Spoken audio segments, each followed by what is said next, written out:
Hello, welcome to the 11 Plus mock exam 10-minute test for Maths Paper 3. Do make sure that you've had a go at doing this paper first before watching this solutions video, which you can do by looking in the description of this video or heading over to www.11plushub.com. Okay, so question 1 says, Uphill Primary School is hosting a charity concert over 3 days. A total of 320 visitors attend on the first day, 230 on the second day, and 170 on the third day. What is the mean number of visitors across the 3 days? Okay, so when we're being asked to find the mean, what we're being asked is to find that typical number, the average number that kind of represents all of the values that we have, okay? So the values that we have are 320 visitors on day 1, 230 visitors on day 2, and 170 on day 3. So first step, the first thing I'm going to do is write those numbers down. Okay, so we've got 320, 230, and 170. Now to find a mean of data, what we need to do is add all of that data together and then divide it by the number of data values that we have. Okay, so let's start by doing that first bit. We're going to add them all together. Okay, so I've already presented them in a column. So 0 plus 0 plus 0, that gives me 0. Then 2 plus 3 plus 7, that gives me 12. So we'll carry the 1 over. 3 plus 2 plus 1 is 6. Add the 1 that we carried over is 7. So I have a total of 720. I now need to divide this answer by the number of separate values that I have. So I have 3 separate values. So I need to do 720 divided by 3. So that's my final step. So 720 divided by 3. Let's use the bus stop. So 3 into 7, that goes twice with a remainder of 1. 3 into 12, that goes 4 times. And 3 into 0, it doesn't go at all. So we have our answer. The answer is 240. Okay, moving on to question 2. Calculate 8 multiplied by 1.5. Okay, so whenever I'm asked to multiply a whole number by a number which has a decimal value, what I do is turn the number with a decimal value into a whole number. Okay, so how do I do that? Well, 1.5, if we multiply that by 10, another way of looking at that is moving the decimal point 1 place to the right, we get 15. 1.5 times 10 is 15. So instead what I'm going to do is 15 multiplied by 8, because that just makes things a little bit easier to understand. Okay, so 8 multiplied by 5 gives me 40, so 0 goes underneath, 4 gets carried over. 8 multiplied by 1 is 8, add the 4 that we carried over is 12. Now the answer we have down here is 120, but remember we moved the decimal point 1 place to the right, or we multiplied the value by 10, which means we need to get that decimal point and move it 1 place to the left to compensate for what we did earlier. So it would fall right here and our answer would be 12.0, which is the same as 12. So the answer is D. Okay, number 3. Choose the number which is both a prime number and a factor of 28. Okay, so we're looking for the option here which fulfills both the fact that it's a prime number and a factor of 28. Okay, so let's start by identifying the prime numbers. So prime numbers are numbers that have no factors besides themselves and the number 1. So they cannot be divided by anything besides themselves and number 1. Now 4 can be divided by 2. So that's not a prime number. So I already know that cannot be the answer. And 14 can be divided by 2, as well as 7. So that can't be the answer either. Now we've got 7, which is a prime number, because the only factors of 7 are 1 and 7. So it can be divided by itself and 1. And the same can be said for 11. 11 has no factors besides 11 and 1. And 19 as well as a prime number, it can only be divided by 19 and 1. So we do have 3 prime numbers here, but we can eliminate option A and option B because they are not prime numbers. So now what we need to do is look at the second bit of information we have in the questionnaire. We need to find a factor of 28.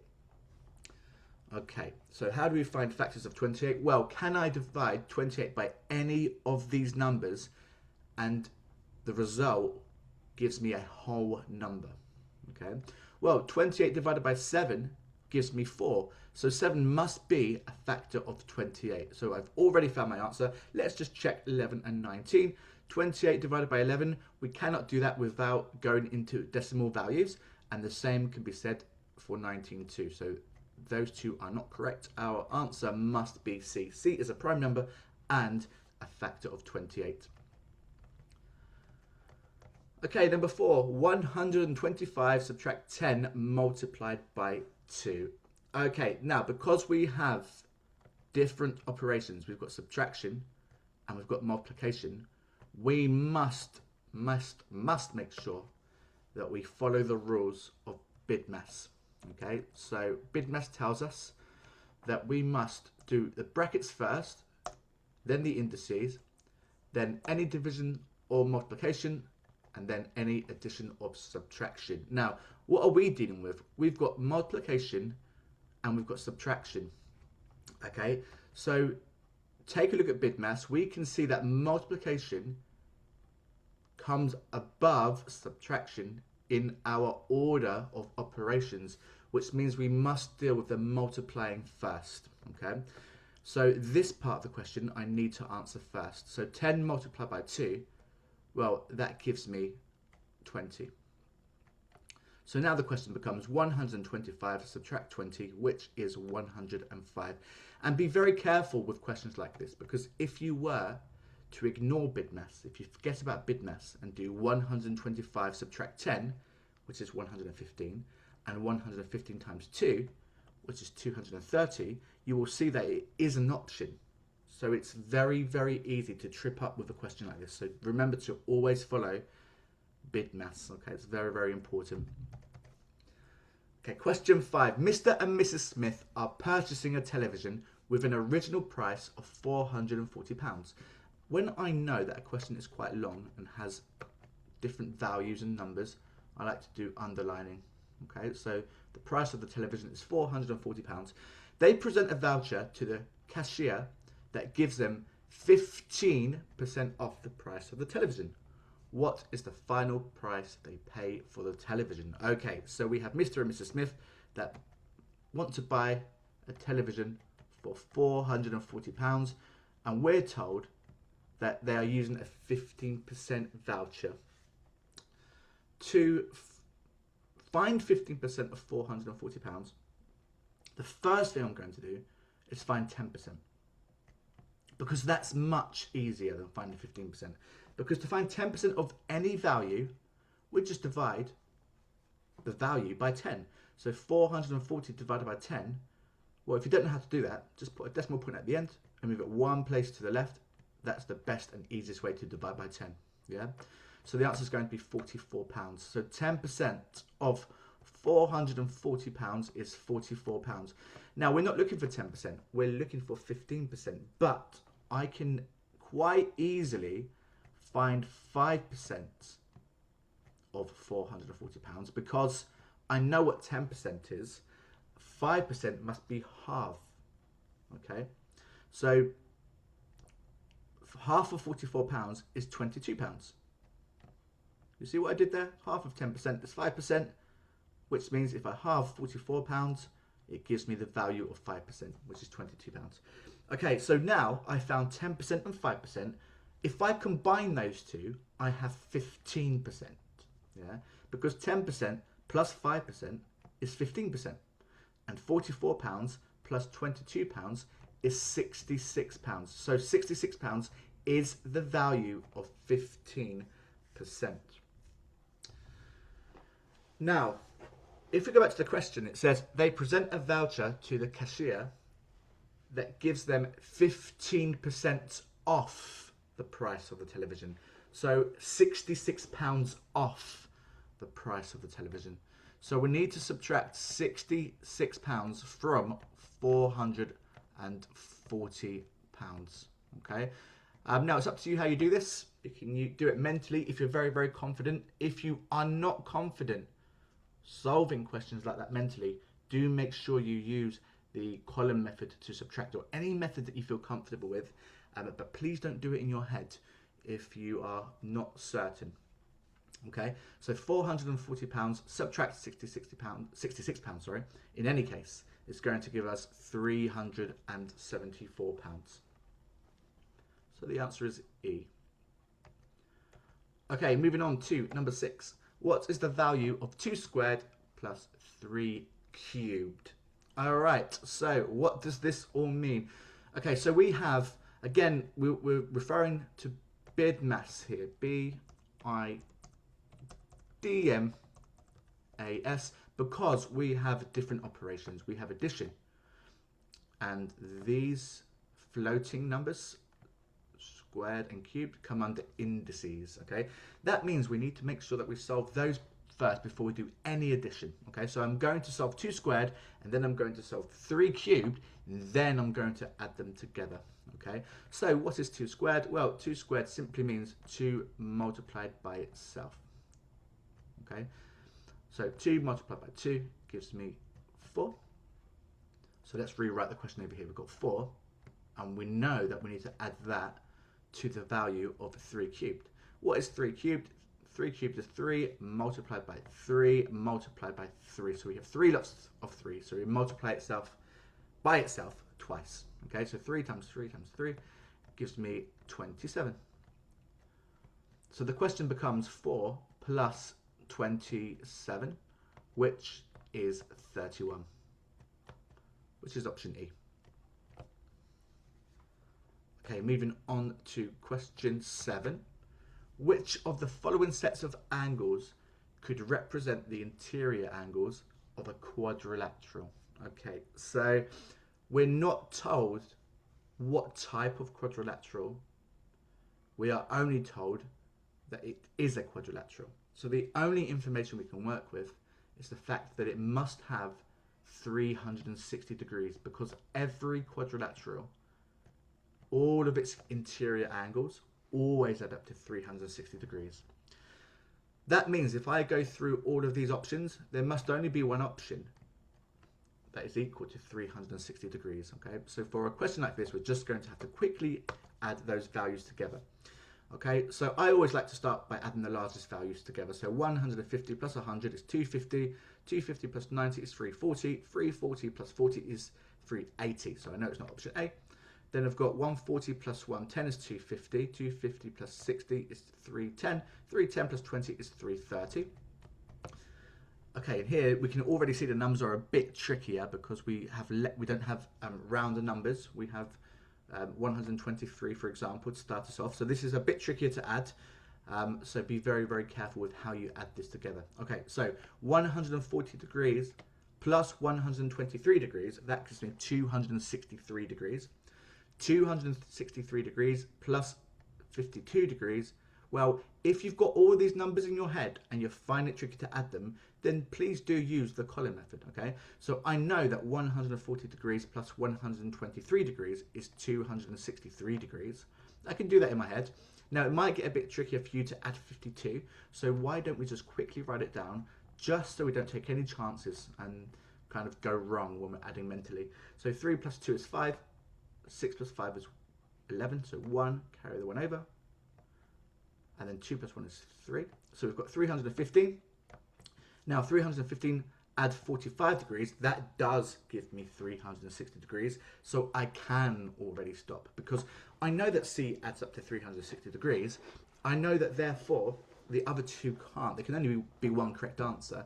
And if you do want to check, if you do have the time at the end of the exam to have a look, then you can have a look. But we are confident with what the answer is. Okay. So let me just really quickly remind you, if you are not too comfortable adding values in your head, okay, you don't have to be as quick as I am, or you don't have to be as quick as your teacher is or your tutor is, Okay, you just need to make sure that you are as quick as you can be, but don't sacrifice accuracy for the sake of speed. Okay, in other words, don't be so quick that you get the answer wrong. It is important to have speed, but being accurate, of course, is more important. We need to get the answer right. Okay, so do make sure you're doing any working out if you're unable to add mentally. Okay, number 8. Question 8. Harry's suitcase is 2.1 kilograms and Emma's is 1.65 kilograms. How much heavier is Harry's suitcase? And we have the options given to us in grams. Whenever that happens, what I like to do is turn the question into grams because it just makes things a little bit easier to understand. Okay, now how do we turn kilograms into grams? Well, there are 1,000 grams in a kilogram, so I need to multiply the kilograms by 1,000. Okay, so 2.1 multiply it by 1,000. How do we multiply it by 1,000? Well, we move the decimal point 3 places to the right. Okay, so once the number is now 21. 2, we now have to put a 0 in this place because there's nothing there. But we need to move it once more. 3. So we have the answer 2,100. So Harry's suitcase is 2,100 grams. Oops. So I'm going to make a note of it up here. 2,100 grams. Okay, now let's do the same for Emma. So we've got 1.65, so 1.65. I'm going to multiply that by 1,000 as well. So decimal point moves once, twice, so it's 165 at the moment, but once more, and now we have that empty space. Let's put a 0 there. We have 1,650. So let's write that at the top. Oops, 1,650.